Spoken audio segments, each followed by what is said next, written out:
If you are tired of players with fake stats and want to know what makes a player overpowered, in this video we're going to discuss EAFC's hidden stats and meta players. Throughout the course of this game, I want you to be able to identify the next big player for your team whilst avoiding all those ones that don't perform quite as well as they should. Let's try to make you an expert in EAFC mechanics in under 5 minutes. My name is Brabzy and this is Brabzy TV. First up, let's cover those that have already been in the game that make a really big difference on the pitch. Body type is one that a few of you may know, but in case you don't, this dictates how agile and responsive a player is on the ball. Simply, the leaner and smaller a player is, the more responsive they're going to be when dribbling. Watch out also for the unique body types too. These generally mean a player will have dribbling that no one else can replicate. So a good place to check is a site like footwiz.com. When you click on a player, it will show you in the menu down here what their body type is. Generally, if it says lean, they're going to be more agile and extra tight on the ball. Players of average and stocky types or taller players are generally more clunky on the ball, even if it says the player has good agility. Now, each position has one unexplained stat that affects how the rest of the ones that you typically look for perform in the game. So when you're looking at strikers, naturally you're going to look at their shooting stats, but what you really need to look at is their composure. Players with good shooting but lower composure may miss more easy shots or get dispossessed from the ball a lot easier. Now, if you check all the best players on the game, certainly all the best goal scorers, you will notice they all have a very high composure stat. As throughout the course of the game, don't be fooled by new players that come out with really good shooting stats but low composure stat. Save your coin and get someone a bit more reliable. Passing stats are great for midfield players and ball playing defenders, but mean absolutely nothing without vision. Vision dictates how well they can play through balls and avoid opposition defenders. A player with high passing but absolutely no vision will just play a good pass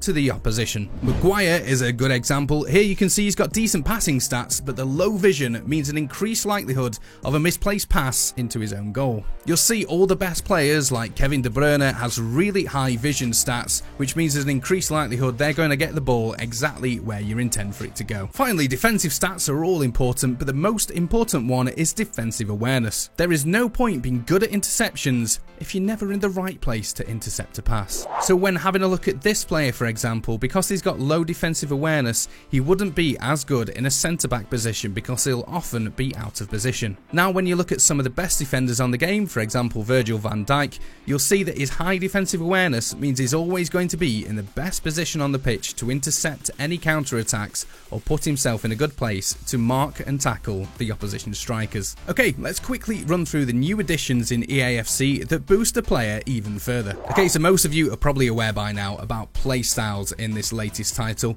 but what EA haven't explained is that some of these can drastically change the stats of some players. For example, the technical playstyle is described as reaches even higher speed while performing controlled sprint. What this doesn't really explain is this can absolutely ignore the player's base sprinting stats. So this is what makes players such as Messi still feel like the fastest and most agile dribbler in the game despite his lower sprint speed. So another great cheaper example for you is Bernardo Silva.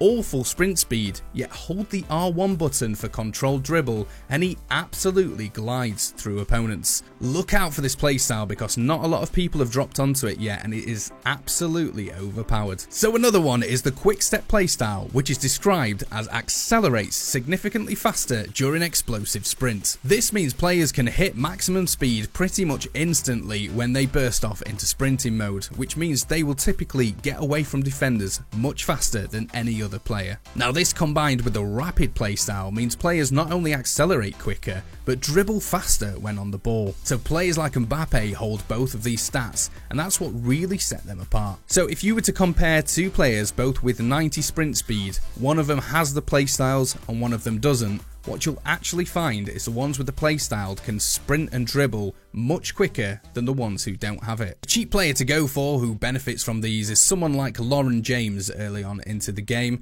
who has the rapid trait, so she uses this to instantly burst past players when dribbling, which combined with her 5-star skills is a no-brainer if you can fit her in chemistry. There's plenty of other play styles that surpass a player's base stats, but the other two that I want to identify are the shooting ones. If a player has the finesse or power shot playstyle, this can drastically improve the way they shoot regardless of what their base stats are. If you had a player with 90 finishing but no trait, and a player with 80 finishing but the golden finesse shot perk, you'll find the one with the perk and the lower finishing actually hits more consistent and more powerful finesse shots than the one with higher finishing but no playstyle. This goes the same for the power shot trait. If you've got someone with low long shots or shot power, as long as they've got the trait, that will completely accelerate all of those stats to make them hit really crisp and powerful long shots. So the summary of this story is, don't always just take the base stats as the full picture. Instead, have a little look at these traits and have a look at those certain stats that we identified,